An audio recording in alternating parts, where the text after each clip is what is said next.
Bienvenidos, queridos estudiantes, al curso de literatura infantil, cuentos y canciones. El día de hoy vamos a desarrollar la sesión número 7, donde vamos a hablar sobre el género narrativo.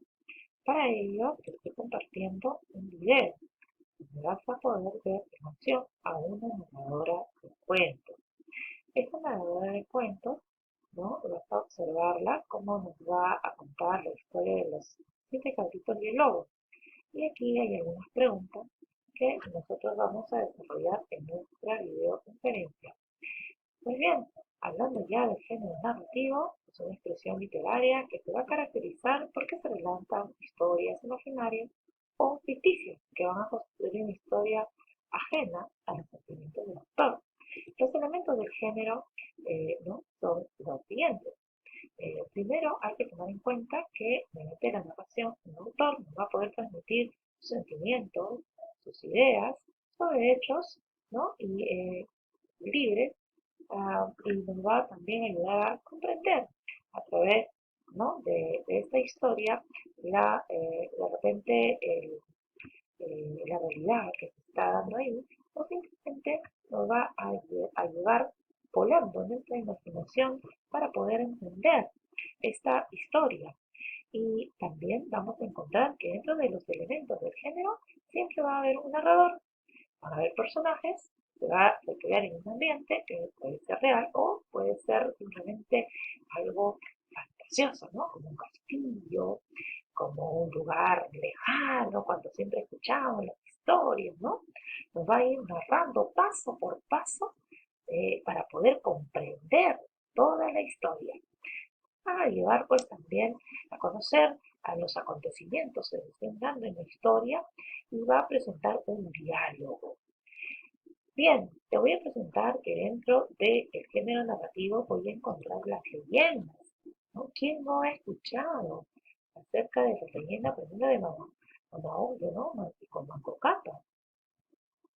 Estas leyendas no son historias fantásticas que nos van a relatar hazañas, sucesos extraños, ¿no? Y siempre van a haber pues los personajes, un objeto, todo un lugar, ¿no? Donde nos va a llevar nuestra imaginación a volar, ¿no? Con las leyendas. O también las novelas, ¿no? Las novelas en que el autor va a narrar historias, ¿no? Que son reales o pueden ser también ficticias, recordemos ello, ¿no? Por ejemplo, aquí yo te estoy presentando la de Matilda, ¿no? No sé si ustedes deben haber visto también la película, porque esta novela fue llevada al cine. El Quijote, que es otra también muy famosa, ¿no? Y Mujercitas, la maravillosa Luisa Maynard, que es la autora de esta linda historia, ¿no? Fue creada en las épocas de guerra en los Estados Unidos. Pues bien, vamos a encontrar diversos tipos de novelas, ¿no? Aquellas que son fantásticas, ¿no? Que son personajes o historias, ¿no? Que nos van a dar sobre hadas, sobre brujas, de repente también, ¿no? Por ejemplo, aquí vemos a Caperucita, ¿no? Que es algo fantástico, que a tener toda una historia con el lobo, ¿no? Para poder llevar a la casa de la abuelita, ¿no? O las caballerescas, ¿no? Con muchos casos son cosas reales, muchas oportunidades, ¿no? Bien, entonces también vamos a encontrar las históricas, ¿no? Que se van a remitir a hechos históricos certeros, aunque en muchos casos los personajes no son los mismos que los de la historia verdadera.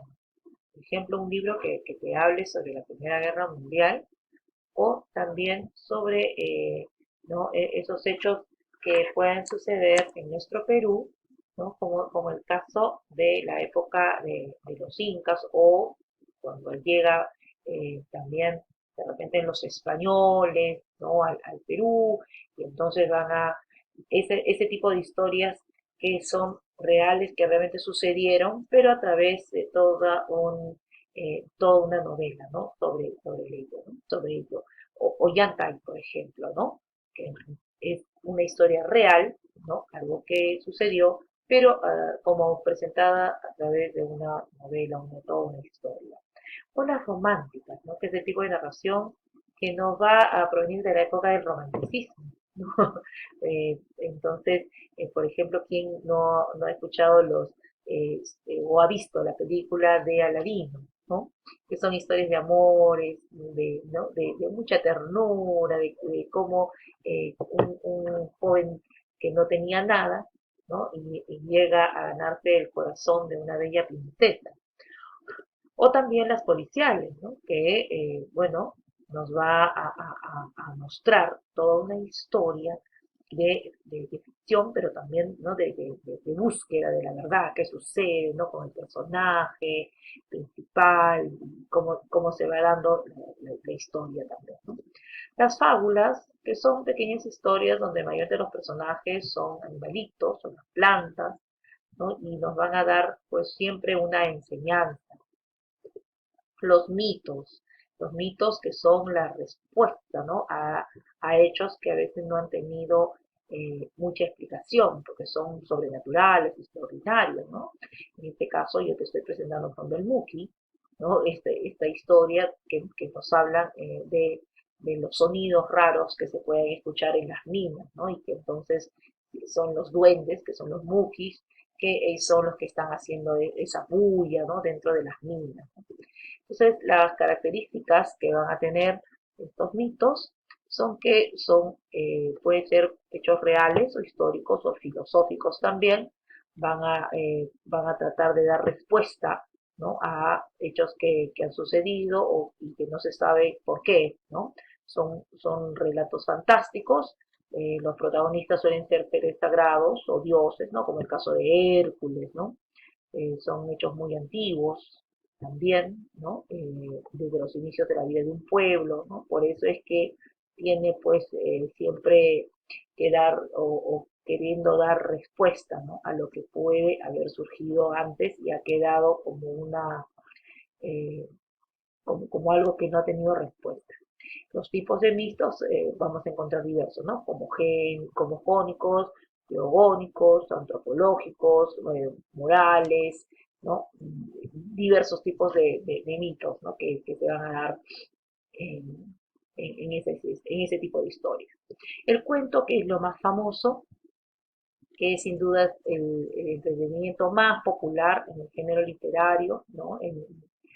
Todos los niños les encanta, les gusta, son hechos fantásticos, te ayudan a entretener, porque también nos van a tratar sobre superhéroes, ¿no?